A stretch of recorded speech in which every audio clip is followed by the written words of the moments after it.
Buenas noches, bienvenidas y bienvenidos a Punto Género. Bueno, pasado un día de conocer los resultados de las PASO y estamos con Dora Barrancos para analizarlos. Algunas sorpresas, otros de los resultados más previsibles, pero sobre todo la avalancha de votos que recibió Javier Milei generó cierta sorpresa.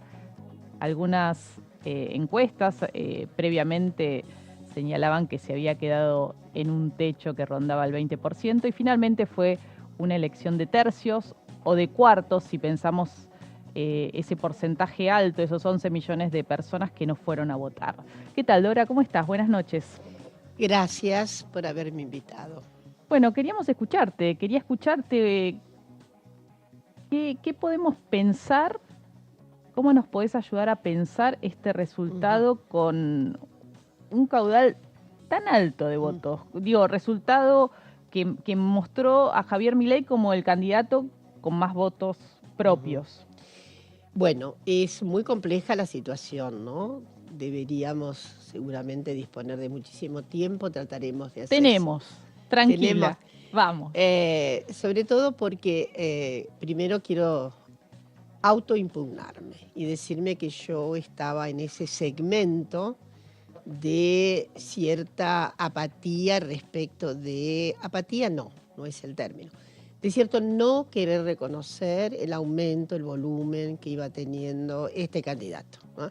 Pensaba que había una cierta propensión indexatoria, la había habido por parte de los medios, y que bueno, que luego bajaba y subía, dependía un poco de las características, sobre todo que tenían que ver con las candidaturas de Cambiemos, ¿no?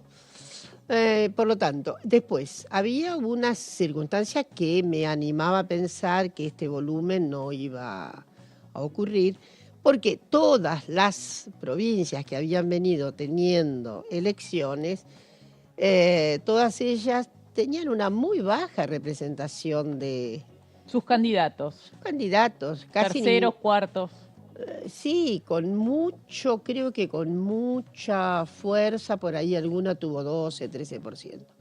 Por lo tanto, toda vez que volvíamos sobre esas reflexiones, decía, pero ¿dónde están los votos de Milei que no se ven? Claro, los votos eran a Milei, no a quienes estaban en ese conjunto que es todavía muy anómico, ¿no? No tiene un perfilamiento, porque no tiene estructura provincial y demás. De modo que está todo centralizado en la figura de Milei, ¿no? Entonces, la verdad es que fue absolutamente sorprendente para mí el enorme ese caudal inesperado de votos que por momentos pudo haber sido más alarmante, parecía que iba a pasar mucho más del 30, digo, a medida que nos presentaban los resultados. La segunda cuestión es que también dentro de esa vorágine parece claro que no es su mayoría ni la capital, ni el conurbano, ni la provincia de Buenos Aires, porque hoy he estado analizando así muy en detalle cómo fue el voto en los distritos no del conurbano, sino en los otros distritos de la provincia de Buenos Aires. Hasta donde pude ver, y creo no engañarme, es Vilarino, que está muy cerca de Carmen de Patagones. De Carmen de Patagones. Al sur de la provincia de Buenos Aires. Al sur de la provincia. Es la única intendencia que ganó. Es decir, bueno. Que sacó más cantidad de votos. Que sacó más cantidad de votos. Entonces, y ahora sí vamos por el análisis. A mí me parece que este fenómeno que veníamos analizando de cualquier modo, ¿no? Quisiéramos ver o no cómo era de caudaloso su río, siempre, obviamente, hemos venido especulando. Primero en un sentido muy general y muy abstracto respecto del corrimiento a las derechas que hay en el mundo, lo que había ocurrido en España, lo que había pasado en Italia, ¿no? Con nada menos que llegar a primera ministra, una figura como Meloni. Bueno, antes Brasil, ¿no? Antes Brasil. Estados Unidos. Exactamente, sí, pero eso parecía un poco más distante. Sobre todo porque el fenómeno de Brasil obviamente debe ser visto desde una perspectiva contextual muy local. Brasil no es Argentina. Me refiero a los grados de politización, de identidad, que se han ido perdiendo en la Argentina, pero que todavía guarda una marca de identidad, cierta fidelidad, como gusta decir, a ciertos cauces. No es Brasil así, Brasil tiene una circunstancia muy particular. No voy a aburrir con datos históricos, pero los partidos nacionales de Brasil son recientes. 1945, los inventa Vargas. Está bien, pero volvamos acá. Volvamos ayer. Entonces, digo, lo que pasó en Brasil también tenía una cuestión que parecía que no es propia de nosotros, aunque hay que ver. Porque cuando Bolsonaro va a llegar, me acuerdo la segunda vuelta, había gente iba a ser damnificada por Bolsonaro. Sin embargo, lo iba a votar con tal de no votar a la candidatura Haddad, que era la que tenía PT, y que decía, bueno, él dice eso, pero no lo va a hacer. ¿Ah? Una idea desplazada completamente del significado que iba a tener Bolsonaro. Ahora, vamos acá. Es decir, Bolsonaro quedó para atrás, etcétera.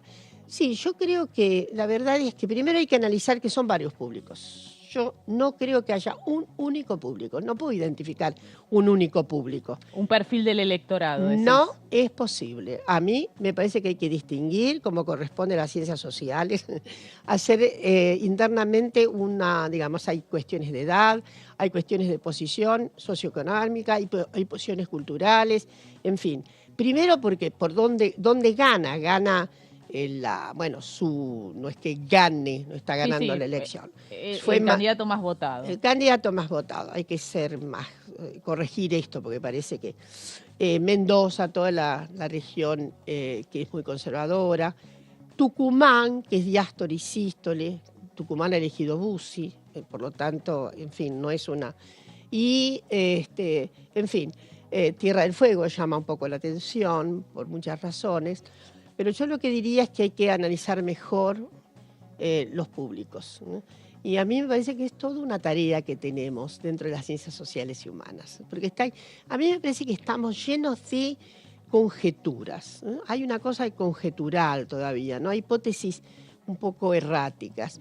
A mí me parece que hay algo, perdóname que te cuente, hay algo sí, que me parece que hay una marca etaria, muchos jóvenes, pero no son jóvenes los más desclasados, no.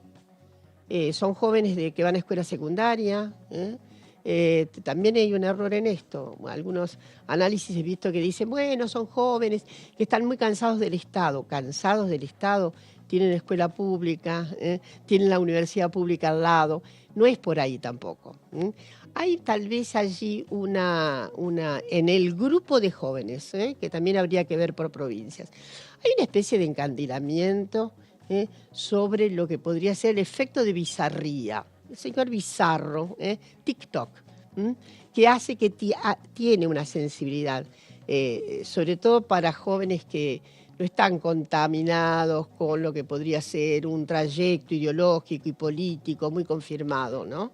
Ahora, ¿pensás que además de esta cuestión de una seducción frente a un personaje distinto, que tuvo muchas horas en la televisión, ¿no? En los medios, durante mucho tiempo se lo convocó? Me acuerdo que en algún momento revelé el dato que en 2018 había sido el economista con cantidad de horas por lejos el más convocado en los medios audiovisuales. Pero digo, aparte, ¿no hay un voto bronca? No condensó esta idea de... en las conversaciones que pude tener en estas horas con votantes de Milei, de distintos sectores sociales y edades, condensa esta idea de que va a poder lograr desarmar la inflación, o sea, contra la inflación y contra la inseguridad. Bueno, eso efectivamente hay otro efecto ahí, hay un efecto de imagen absolutamente, digamos, poco plausible, ¿no? Sí, yo estoy de acuerdo con un aspecto es la bronca contra la política en general, contra los políticos, sí. Algo del efecto que se vayan todos, que ayer lo cantaban. Pintando. Sí, pero yo quiero decir algo. Me parece que hay gente que está muy frustrada. Ahora, está frustrada con todo, pero ojo, muchos de esos fueron votantes Macri. una gran cantidad de ese electorado que captó Milei, salvo los muy jóvenes que no, votaron Macri. ¿Y no crees que haya habido también desencantados del Frente de Todos? A mí sí. Digo, porque sí, por la dispersión que tiene puede ser, en todo el puede país. ser.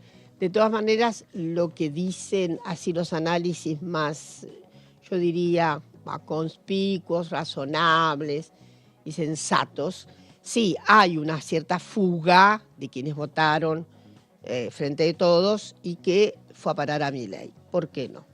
Pero yo creo que el grueso no vino por ahí. Y después hay 10 millones de personas que no votaron, ¿no? Sí. Entonces, insisto, hay una suerte de sortilegio por el orden bizarro, por eso que suena, que tiene la ficción de la espontaneidad, de decir malas palabras. Del show. Del show. El espectáculo, ¿no? Estamos frente a una política de espectáculo. Me hace acordar un poco a Berlusconi. Berlusconi era mucho menos fascista y mucho más inteligente, ¿no? Pero tiene mucho del burlesco ese, ¿no? Ahora, hay que ver qué sostenibilidad tiene, pero hay que ser, en todo caso, ahí sí, me parece que se coloca sobre todo para las feministas, se nos coloca una situación que tiene que ser bien estratégica. No adelantará mucho que solamente lo señalemos en estas facetas que estoy poniendo ahora. Porque hay que cuidar mucho y sobre todo hay que tratar de ver si podemos rescatar a muchísimas jóvenes que van a ser absolutamente averiadas y averiados si, en fin, hubiera una posibilidad nomás de que este individuo se hiciera con la presidencia. Entonces, a mí me parece que tenemos que tener mucha cautela en relación a esos electorados, saber distinguir bien esos electorados. Creo que hay un papel muy importante que tienen los institutos de formación, ciertas capacidades docentes interesantes, porque está por ahí la cosa, digo, para retomar una parte. Hay gente que evidentemente seguirá muy dispuesta a pensar que va a poner orden, ¿no? En ese planteamiento de desorden total. En su propuesta, vos mencionabas el tema de los feminismos, porque una de las propuestas o parte de su discurso apunta justamente contra todo lo que significa el activismo feminista, las conquistas de ampliación de derechos para las mujeres, las disidencias. ¿Y no crees que eso para algunos varones, digo, si hubo algo de enamoramiento o de seducción frente a ese tipo de discurso antifeminista? No, claro que sí, no hablamos de algo que parece ser que mayoritariamente se trata de varones, mayoritariamente, no sé en qué proporción. Pero habrá que ver con el desglose, ¿no? Cuando tengamos la lupa más fina. Hay que afinar más. Sí. Puede ser, obviamente, una respuesta de alto resentimiento y de backlash que viene diciendo, bueno, porque cuando él tira los ministerios, ¿no? Ministerios y los tira así, es cierto que con más ímpetu tiró el de educación, ¿no? Habría que ver toda esa gestualidad, qué es lo que rinde. Pero de todos modos ese es un excelente spot, por ejemplo, para ser usado en escuelas. Estoy pensando en algunas estrategias. Eso es un excelente spot, habla por sí mismo. Como el día que habló de que estaba absolutamente permitido la venta de órganos, que por qué no vendemos los órganos, que por qué no vendemos los niños, por qué no vendemos los niños. Yo diría, bueno, hay mucha gente que ni lo escuchó. A ver, hay mucha gente que lo ha visto actuar. Son dos cosas diferentes. Claro. Lo ha visto actuar, pero no lo ha escuchado. Es decir, eso no quiere decir que estemos hablando de una suerte de analfabetismo político. No, digo, estoy de acuerdo con que muchos analistas colocan el papel de los sentimientos, de las sensibilidades. Por supuesto, en política eso es fundamental. Pero en general, sí me parece que los repertorios de públicos son, salvo alguna parte, son muy contraideológicos, no tienen una no tienen clave ideológica, tienen clave de resentimiento, de ruptura, De enojo, me parece, hay mucho enojo. De mucha frustración. Perdón, y la rapidez, yo he venido diciendo que hay dos fusiones que son tremendas. Los sentimientos de miedo y los sentimientos de inseguridad. Son una fusión. Esas fusiones, ¿a dónde van? Nunca van para la izquierda. Esas fusiones no van para la izquierda, esas fusiones van para la derecha. ¿Y qué procuran? Rápidamente. Son muy económicas sus reducciones, son muy económicas. La casta, ¿no? Eso es una reducción extraordinaria, ¿no? Entonces, ¿eso qué genera? El chivo expiatorio elemental, ¿no? Entonces hay ahí toda una cuestión económica que me parece que tiene que ver. A ver, pero insisto, no para todos los públicos. Hay públicos más naif y hay públicos menos naif en los que decidieron el voto a Milei.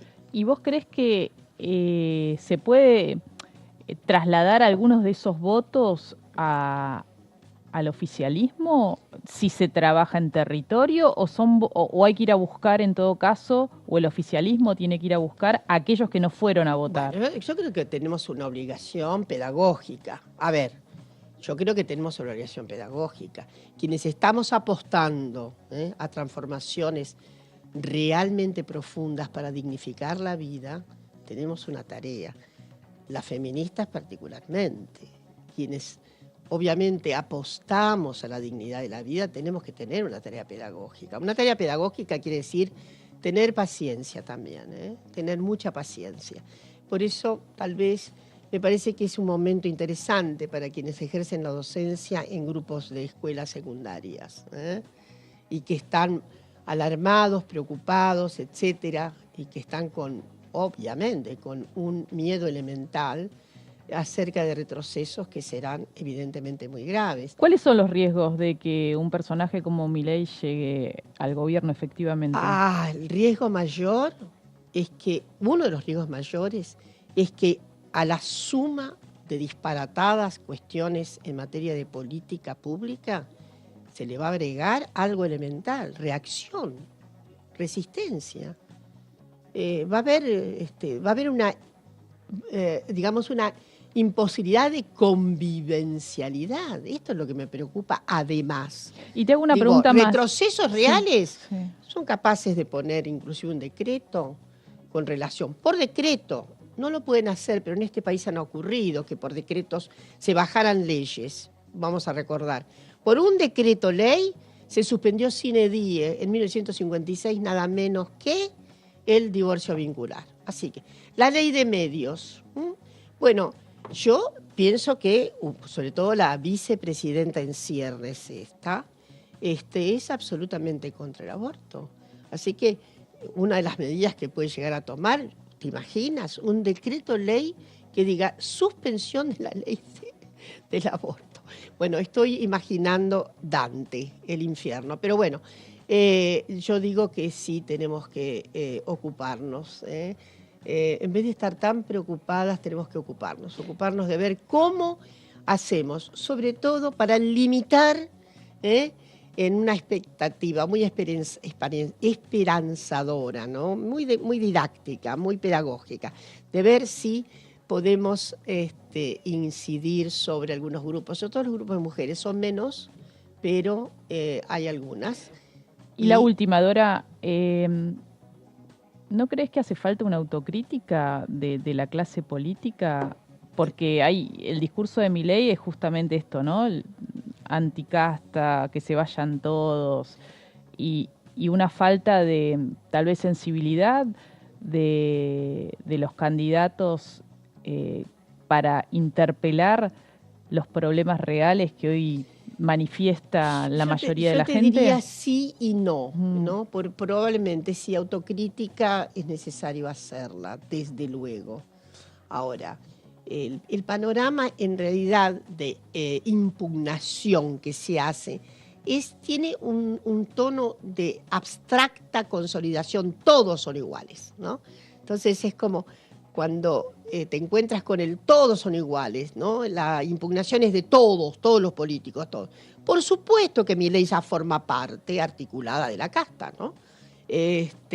Digo, además es miembro del Congreso y por supuesto que creo que ahora pararon, ¿no? Las cuestiones del remate de su salario. Su salario, no sé en qué habrá me quedado. parece que no resultó mucho. Por lo menos cobraba las candidaturas.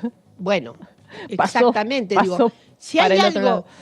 algo absolutamente siniestro en esto de la casta, es la venta de candidaturas. Bueno, eso no hizo mella, evidentemente. ¿Por qué? Porque efectivamente tampoco hubo una gran divulgación de estos contenidos, porque se jugaban, sirve o no sirve, ¿no? Denostarlo o no. Esto es también. Bueno, yo creo que sí, que hay una gran responsabilidad de las clases políticas en todo caso, pero bueno, hay gente que es de enorme conmoción en su sensibilidad, y sin embargo tampoco por ahí puede penetrar ciertos contenidos que ya están muy asimilados pero en fin, yo soy una optimista y redenta, ya lo sabes, así que vamos a hacer la apuesta pascaliana. Hay que apostar, pero hay que apostar, es decir, hay que ser, insisto, muy estratégicos, hay que pensar bien, no se puede así nomás remontar esta circunstancia dolorosa y asiaga, pero bueno, hay que trabajar, además hay que trabajar y creo que hay que interpelar fuertemente a todas aquellas personas de buena voluntad que están cerca de la formación de jóvenes. Muchísimas gracias, Dora. A vos, gracias. Nos vamos a un corte, ya volvemos con más Punto Género, no te vayas.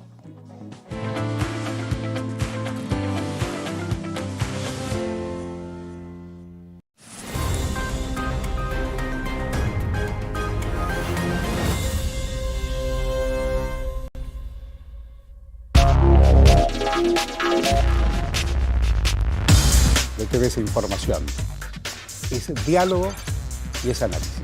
DTV es pluralidad de voces y es libertad de expresión. DTV es federalismo.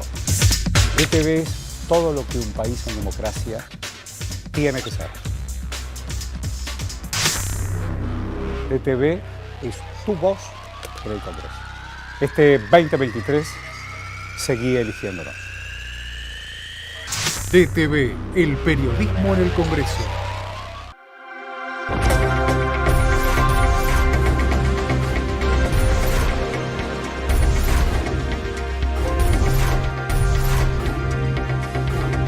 Ellos son tu voz en la primera edición. DTV, el periodismo en el Congreso.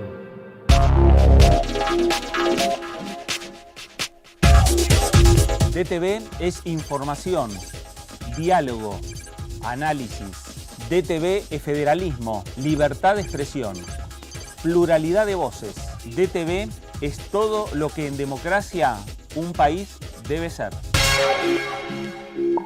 DTV es tu voz en el Congreso. Este 2023, seguí eligiéndonos. DTV, el periodismo en el Congreso.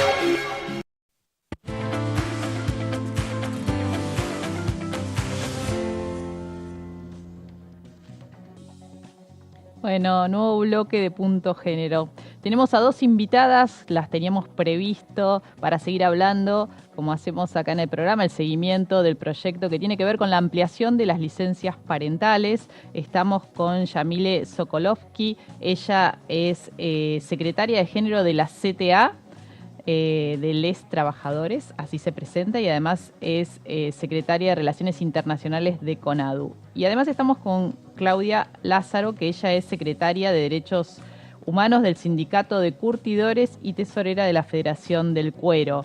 Buenas noches, muchas gracias por acompañarme.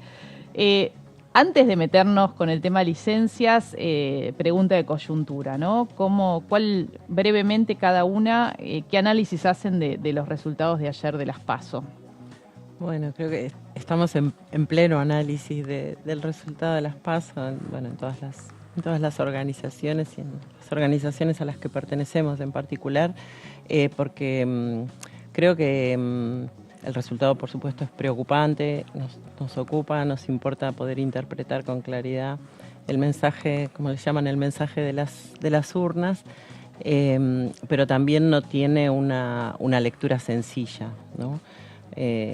No pensamos que, que la manifestación del voto con la composición que finalmente tuvo necesariamente esté expresando una misma convicción, ¿no? Probablemente ahí hay sectores que están, algunos sectores seguramente están asumiendo con cierto grado de convicción el contenido de las propuestas de la derecha que se organiza hoy, se referencia en Milei y también en Patricia Bullrich. Decís que quieren mano dura, que quiere un recorte del Estado, ¿no? Exactamente, digamos ese discurso de los derechos laborales. Sí. Antifeminista también, bueno, ese contenido de discurso, de planteo político que nos preocupa enormemente, pero también seguramente hay ahí en esa decisión de voto también un mensaje de descontento, ¿no? De esto que Cristina viene planteando como la insatisfacción democrática, ¿no? Que es la imposibilidad del proceso democrático en la última etapa de dar cuenta de las necesidades más básicas de nuestra gente y que es una insatisfacción en torno a la cual trabajan los discursos antipolíticos y los discursos antiderechos, pero que es una insatisfacción que en buena medida se basa efectivamente en la falta de respuestas concretas a necesidades importantes que nos preocupan, que nosotros entendemos que es un proyecto democrático popular el que puede, el que debe dar respuesta a esas necesidades. Entonces es justamente en ese punto donde es importante para nuestro sector estar pensando cómo es que se logra efectivamente dar respuesta, digamos, no solamente construir con claridad un discurso que muestre que no hay posibilidad de mejorar la vida de nuestra población, de nuestras comunidades, sino es en el marco del fortalecimiento de un Estado que garantice derechos y que construya igualdad, sino también dar respuestas efectivas a esas necesidades que en buena medida tienen que ver con la condición de empobrecimiento de nuestra población y de dificultades para resolver las cuestiones cotidianas de la vida, ¿no? Esa es nuestra obligación, nuestro desafío, ¿no? Claudia, ¿qué recogiste en el día de hoy? Sí, me parece primero analizarlo no solo desde el voto bronca, sino de esto, de todo lo que esperábamos estos 4 años que sucedan, que en parte sucedieron y que también hay que decir que muchas de las cosas no es que no se concretaron. Digo, el tema de la inflación es uno de los temas que me parece que atañó directamente al bolsillo de los trabajadores y las trabajadoras y que eso se vio en las urnas, pero que después se hicieron un montón de cosas. Ahora, también tenemos que pensar es que estas pasos elegimos candidatos. Digo, hubo una interna, nosotros lo vivimos con una interna y ahora lo que hay que hacer es mostrar claramente a la ciudadanía cuál es el plan de gobierno que tenemos, ¿no? ¿Qué es lo que nosotros proponemos de cara al futuro? Entendiendo que también somos parte del gobierno, que somos parte de este presente, y cómo consolidamos ese voto que se vino tanto con Sergio Massa como con Juan Grabois, pero que también cómo buscamos el voto de aquellos que votaron pensando que era algo circunstancial votar las PASO. Digo, ¿cómo le llegamos a contar realmente cuáles son los dos modelos de país que están ahora en disputa? Me parece que ahora está claro que hay una disputa ideológica, ¿no? Es una derecha que te propone sacar derechos y un peronismo con un cúmulo de radicales y de otros agrupamientos políticos que están dentro de Unión por la Patria, que te proponen seguir avanzando en derechos. Y me parece que no es menor, ¿viste? Que nosotros lo planteamos así. Yo recuerdo un spot que lo decía Dora hace un ratito, ¿no? Esto de despegar sticker diciendo vamos a destruir el Ministerio de Educación, vamos a destruir el Ministerio de las Mujeres, vamos a destruir el Ministerio de Trabajo. Digo, esto ya lo vivimos en menor medida, pero lo vivimos con el macrismo. Acá lo que propone Milei es agudizar eso, profundizarlo y destruir el Estado. Y también pongamos en ese mismo lugar a Patricia Bullrich, que cuando estuvo y fue ministra de Trabajo de la Alianza, bajó el salario de los trabajadores el 13% y también el de los jubilados y jubiladas. Y Milei no cree en los derechos de los trabajadores y tampoco cree en la educación pública y en un montón de cosas que nosotros desde los sindicatos sí creemos y defendemos. Vamos a sumar a la conversación a Estela Díaz, ministra de Mujeres, Políticas de Género, Diversidad de la provincia de Buenos Aires. ¿Cómo estás, Estela? Hola, ¿qué tal? Buenas noches, Mariana. Bueno, queríamos escucharte. Axel Kicillof, el gobernador de la provincia de Buenos Aires, en este contexto hizo una buena elección, ¿no? Y me gustaría escucharte en relación a qué pensás que se dio en las elecciones, en los comicios de anoche digo los resultados, ¿no?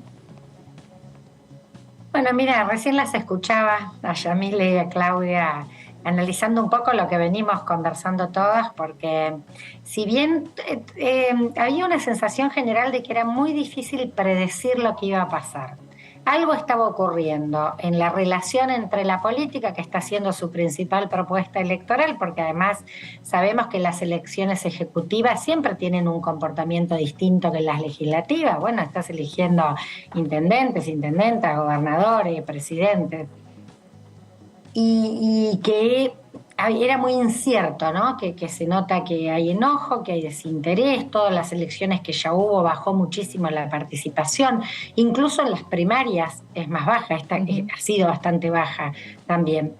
Y aparece como un factor sorpresa, pero no tanto, digamos, el nivel de voto y aprobación de Milei. Me parece que lo que le da ahora la característica de sorpresa es que como fueron tan malas sus elecciones provinciales, sin candidatos, negando los candidatos a los que le iba mal, bueno, había quedado como borrado, porque ya habían dicho, este escenario de los 3/3, lo dijo hace varios meses Cristina, que era un escenario en el que nos íbamos a encontrar. Ahí uno diría casi un empate. A mí me parece que en la provincia de Buenos Aires, creo que hay que leer el triunfo del gobernador Axel Kicillof en clave de su reelección, que fundamentalmente lo que ha propuesto todo el tiempo en la gestión es gestionar, estar cercano, asumir las dificultades, reconocer las dificultades que hay, proponerlas en el debate, y esto es lo que puso en consideración a las y los bonaerenses y fue el candidato más votado. Me parece que ese es un camino que vislumbra lo que hay por venir. Y hay que dar cuenta del enojo con la política. Para mí el voto de Milei, si uno haría una primera, seguro que hay que hacer muchos niveles de lectura, pero uno primero tiene que ver con el enojo con la política. Porque no se lo conoce, digamos. No es que acá, es esto de que se vota programáticamente. Milei además está hablando de un tema que es sensible a esta sociedad, diciendo un disparate, dolarizar la economía. Es un disparate. Pero es muy concreto en relación a eso. Y me parece que estas cuestiones hay que leerlas muy precisamente para el diálogo que tenemos que tener nosotros con las y los bonaerenses y en el resto del país, porque yo creo que es una elección que está abierta, es un final abierto. Y hay condiciones de dar la disputa porque el enojo de la gente, de la población, de la ciudadanía en las distintas edades, sectores, no lo va a resolver ni Milei ni Bullrich. Lo va a resolver una propuesta política que amplíe derechos y que escuche qué cosas son las que hoy la política y el Estado y la política de Estado no les está resolviendo. Para mí el voto nos avisa eso y hay que dialogar y proponer en ese sentido. Sí, no hay mucho tiempo, ¿no? Porque es como inminente, son 2 meses donde corre el reloj. ¿Sabes qué? Hay algo que llama mucho la atención cuando uno veía las fórmulas, ¿no? O los búnkers. es que había más mujeres con presencia expectante dentro de las propuestas electorales de la derecha que en el progresismo, en el peronismo o en Unión por la Patria, ¿no? ¿Qué pasó? ¿Dónde están las mujeres o las feministas que en otro momento estuvieron y se reclamaba incluso, ¿no? En las listas. Y acá vemos, bueno, la vice de Milei, la candidata que ganó dentro de Juntos por el Cambio, Patricia Bullrich, que se impuso frente a Rodríguez Larreta, ¿no? Pero son figuras que justamente no defienden los derechos de las mujeres y de las disidencias. Muy patriarcales, ¿no? Eligieron además las figuras que eran más patriarcales, más antiderechos. Pero mira, yo creo que es interesante lo que preguntas. Nosotras, cuando cerraron las listas, fuimos haciendo algunos análisis, salieron notas al respecto, una masculinización de la política, total, que la verdad que era preocupante, de un movimiento feminista dinámico, potente, fuerte, que puso agenda, que promovió la construcción del ministerio, a una masculinización muy clara de la política. Y eso, si recordamos el 2015, cuando gana Juntos por el Cambio, nuestro espacio no tenía mujeres entre sus propuestas, y la derecha sí. Bueno, en la provincia de Buenos Aires tuvimos la primera gobernadora mujer. Para mí ahí también hay una alerta y un aviso a nuestro espacio del campo popular, que además plantea en todas las, Sergio Massa con Rossi, Axel con Verónica, que van a continuar las políticas de género, que van a ampliar los derechos, que la agenda del cuidado y del trabajo de las mujeres es una agenda política a tener en cuenta, pero esto no aparece en candidatas y en voceras mujeres, y la derecha sí. Y en los momentos en que la derecha avanza en oportunidades de ser electos, tienen a mujeres voceras. Yo creo que al campo nacional y popular y al peronismo esto lo tiene que llamar a la reflexión también, en relación, porque está lleno de dirigentes de enorme potencia, pero que en estos tiempos quedan como relegadas. Sí, parece que las escondieron. Parece que empieza a haber dificultades, sí, pero yo creo que lo interesante es que empiecen a leerlo en clave de que también las dificultades políticas están en torno a vocerías que no está aprovechando, vocerías que la población escucha, en la que cree más, que es más empática con las necesidades que la sociedad tiene. La derecha lo está leyendo, por supuesto, en un sentido contrario del que nosotras creemos que hay que hacerlo. Muchísimas gracias, Estela. Un abrazo. Bueno, un fuerte abrazo para vos y para toda la audiencia. Gracias. Bueno, ahí lo decía Estela, ¿no? La agenda de los cuidados como una agenda de política pública necesaria y fundamental para desarmar las desigualdades de género.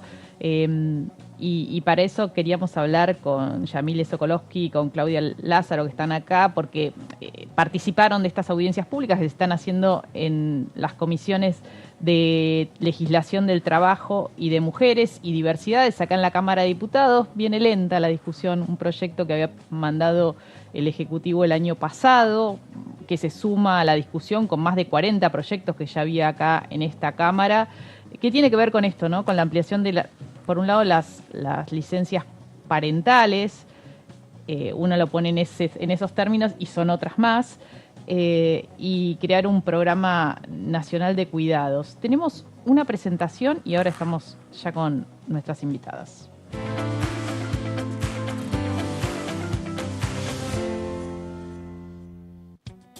Representantes gremiales y especialistas expusieron sobre el proyecto de ley del Poder Ejecutivo, por el cual se crea el Sistema Integral de Políticas de Cuidado de Argentina, que propone la modificación de los regímenes de licencia maternales, paternales y parentales. El debate, que junto a los 54 proyectos de ley al respecto presentados por todos los bloques parlamentarios, busca el reconocimiento de un derecho aún no consagrado en términos masivos y representa una demanda del movimiento de trabajadores y trabajadoras. Refleja también el gran interés que existe en la Cámara de Diputados porque este tema sea tratado en sintonía con un interés social para que las licencias sean un poco más igualitarias. En ese sentido, la mayoría de los expositores coincidieron en la necesidad de redefinir el régimen de licencias planteado por la Ley de Contrato de Trabajo, generando los mecanismos que coloquen a mujeres y diversidades en lugares de mayor protección y cuidado en el mundo del trabajo. Hoy, en Punto Género, repasamos los puntos más importantes del nuevo sistema integral de políticas de cuidados de Argentina.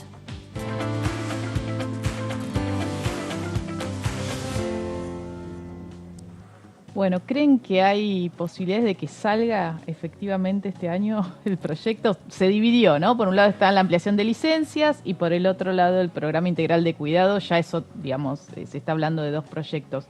Pero cuesta que haya dictamen. Sí, pero tiene que salir. Sí, bueno, hay que hacer fuerza para que salga y también ayudar a las diputadas y diputados, porque acá lo que tenemos que hablar es cómo irrumpimos las mujeres en el mundo del trabajo y cómo esas brechas de desigualdad se empiezan a saldar, ¿no? Como primera cuestión es esa. Ahora, volvemos, digo, yo no puedo sacar de contexto electoral esta misma discusión. Nosotros en el 2018, y con Yamile fuimos parte de esa discusión también, cuando se quiso presentar por parte de, en su momento, Mauricio Macri, un proyecto en la Cámara que se presentó, que se trató y que nosotras nos opusimos, que era la ley de equidad salarial, y hablaban de las licencias. Y en ese momento el macrismo, como las licencias eran sin goce de haberes, quería tratarlas, ¿no? Nosotros hicimos un contraproyecto desde el sindicalismo. ¿Para cómo era sin goce de haberes? Sí, porque en realidad había una licencia para los varones, una ampliación de licencia, pero no había, ¿quién las pagaba esas licencias? No las pagaba el Estado, no las pagaba el privado, te la tomabas. Había un montón de cuestiones más que había en ese proyecto.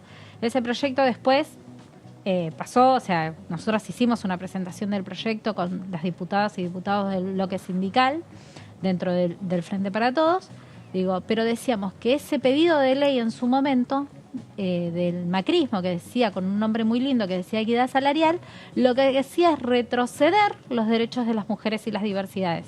Nos mandaba a nuestros hogares con supuestamente la función del teletrabajo, ley de teletrabajo que salió hace muy poco, con derechos para quienes van a hacer el teletrabajo. Intervenían organizaciones sindicales, iban a medir qué organización sindical tenía perspectiva de género y aparte acortaba las licencias por lactancia, ¿no? Claramente era una ley para quitar derechos. Cuando nosotros avanzamos, no solo el proyecto del Poder Ejecutivo, sino los 52 proyectos que hay en la Cámara de Diputados, nosotras vinimos a dar el debate de cómo y por qué necesitábamos las licencias. En la provincia de Buenos Aires, el Estado provincial, para quienes están bajo la ley de contrato provincial, no ley de empleo público provincial, se amplió el régimen de licencias, tanto para varones, para mujeres, para los hogares con dos mamás, dos papás, en esta diversidad familiar que nos da la ley de identidad de género, de matrimonio igualitario. Eso se hizo en la provincia de Buenos Aires y nosotros decimos siempre, quienes somos parte del empleo privado también, quienes estamos bajo la ley de contrato de trabajo, que cuando el Estado avanza nos da a nosotros garantía. Entonces, por eso necesitamos que también es de justicia social que esta Cámara de Diputados, con todos los diputados y diputadas de los distintos bloques, saquen el dictamen y este año lleven a recinto la discusión. Y esa discusión nos la merecemos las mujeres, las diversidades, pero también se la merecen los varones. Siempre lo decimos acá, ¿no? Que hoy la ley de contrato de trabajo establece apenas 2 días de licencia por paternidad, lo mismo que por mudanza, ¿no? Y sabemos que toda esta transformación que viene a ampliar derechos tiene que ver con desarmar las desigualdades, como bien decías, Claudia, y también darle la oportunidad a los padres, a los progenitores no gestantes, de tener más tiempo para acompañar esa crianza, ¿no? Que va por ahí. ¿Cuáles son las resistencias?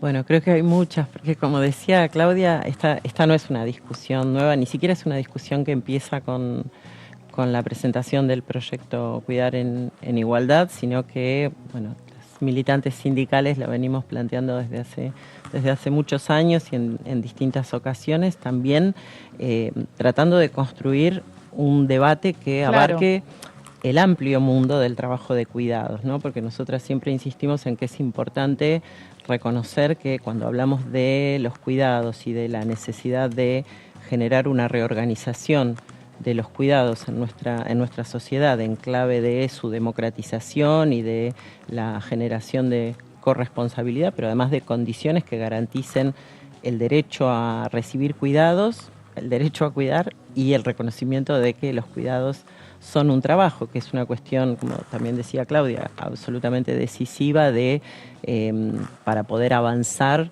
en la construcción de igualdad para mujeres y diversidades en el mundo del trabajo y en la sociedad. Pero cuando pensamos en ese mundo del trabajo de cuidados, tenemos que pensar en qué pasa con el tiempo y los recursos para cuidar. Breve, porque me están apurando, Sí. ¿no? Pero digo, hoy, ¿cuáles son las resistencias? Hoy se amplió la discusión, hay una conversación más robusta. Es cierto que hace muchos años que se viene tratando de instalar esta idea del derecho a cuidar, el derecho a ser cuidados, el trabajo de los cuidados, que es con amor, sin amor, pero que es trabajo, ¿no? Ahora, hoy, ¿qué es lo que mucho tiempo se habló que, bueno, la patronal, las empresas, pero es una inversión que paga el Estado, es la ANSES, ¿no? ¿Dónde están los nudos para que esto pueda aprobarse finalmente? Sí, en algunos casos lo paga el Estado y en algunos casos se tiene que hacer cargo la parte empleadora, y sigue habiendo claramente resistencia de parte de las patronales empresariales en reconocer que tienen que hacerse cargo de esto, y que además esto, digamos, generar estas condiciones de igualdad no solamente es una cuestión de justicia y de derechos, sino que además en ningún sentido va en desmedro de, como argumentan ellos, de la productividad, la empleabilidad. Hemos escuchado en la reunión informativa en reuniones anteriores argumentos de parte de sectores industriales, una vez más, como cada vez que se plantean discusiones en torno a derechos laborales, planteando que avanzar en el reconocimiento de esos derechos es poner en riesgo la posibilidad de generar empleo,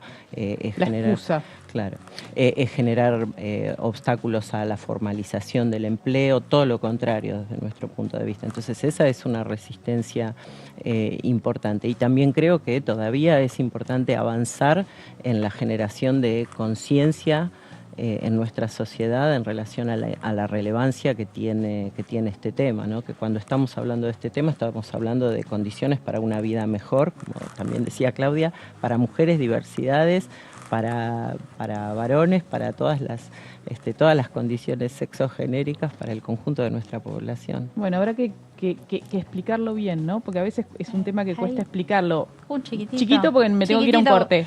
Chiquito. Hace poquitos días hablaba con Arredo, con la gerenta de sustentabilidad. Ellos están otorgando ya licencias. Ellos lo que dicen es que mejoró la producción, mejoró la calidad que tienen sus trabajadores y trabajadoras, y que a ellos como empresas los hace crecer. La igualdad hace crecer a las empresas, mejora la productividad, y lo que mejora es la calidad de vida de sus trabajadores y trabajadoras. Acá se tienen que sentar los diputados de Unión por la Patria, que se sentaron, que nos escucharon, pero también tienen que venir los socialistas y los del PRO a escuchar qué necesitamos las trabajadoras, los trabajadores, y ponerse en realidad una vez la camiseta del pueblo. Muchísimas gracias. No vamos a un corte, vamos al cine. Te presentamos esta película, El silencio de los hombres, y enseguida estamos hablando con Lucía Lugarsky, su directora. Se estrena el jueves, no te la podés perder.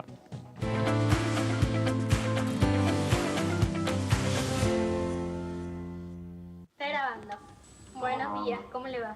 ¿Qué tal? Buenas tardes. Bueno, esta es una entrevista para que la veamos dentro de 20, 30 años. ¿Sabés que estuve viendo los videos de cuando éramos chiquitos en el campo? Y pensaba qué se nos pasaba por la cabeza en ese momento. Sobre todo, ¿qué imaginabas vos cuando fueras grande?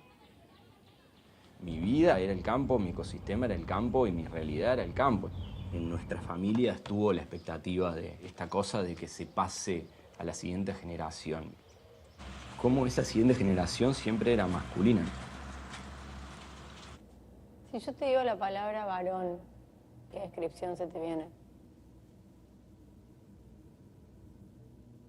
Un varón. Bueno, hoy veíamos una partecita del tráiler de esta película que se estrena, este documental de Lucía Lugarsky, que se estrena este jueves en el Cine Gomón, acá, quita de Diputados TV. ¿Cómo estás, Lucía? Bien, bien. Felicitaciones. Gran película. Muchas gracias. Yo ya la había visto cuando se presentó en el Festival de la Mujer y el Cine, ahí se estrenó. Y es una película muy interesante porque viene a ponerle... Le das el espacio a los varones y diversidades que cuenten qué les pasa con esos mandatos tan arraigados en la sociedad que se asumen por la masculinidad, ¿no? Viene por ahí. ¿Qué te llevó a meter la lupa en este tema? La verdad es que creo que hay motivaciones que son más personales y motivaciones que son más sociales. Digo, hay algo que nosotras y nosotros venimos recorriendo desde los feminismos que tiene que ver con repensar los lugares que estamos ocupando, las prácticas, los mandatos, repensar el deseo y las prácticas vinculadas hasta con el cuerpo mismo, ¿no? Y eso nos ha ido acuerpando, agrupando, y hemos ido socializando prácticas. Y en ese camino nos hemos ido preguntando muchas cosas, social y colectivamente, sacándonos de ese oscurantismo, de la soledad, del pudor, de la vergüenza, ¿no? Hasta de aquellas situaciones de vejaciones que hemos sufrido y que en algún momento pudimos empezar como a compartirlas.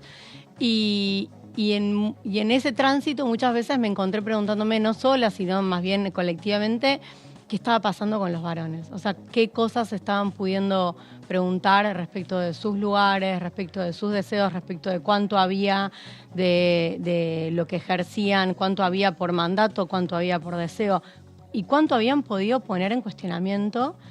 Y en una segunda instancia, después de ese registro, cuánto estaban pudiendo compartir y socializar, ¿no? De aquellas cosas en las que quizás en esos mandatos de masculinidad hay mucha... es como un protocolo, ¿no? Lucho Fabri dice, es como un guión. Entonces, digo, hay como una idea de todo lo que hay que hacer y una cantidad de pasos para llegar a esa masculinidad mayúscula, al hombre, al varón, a la cual yo creo que hay un punto en el que casi nunca se llega, es como un lugar hacia el que ir, pero que eso hace que haya que seguir todo un camino y haya que correrse de un montón de otras prácticas o de sentires o de experiencias que supuestamente se corren de ese guión. ¿Por qué ver tu película? Digo, ¿a quién estás invitando a ver a la película? ¿Para pensar qué? Muchas veces me preguntaban si la película... A ver, la película yo nunca la pensé como una película de nicho.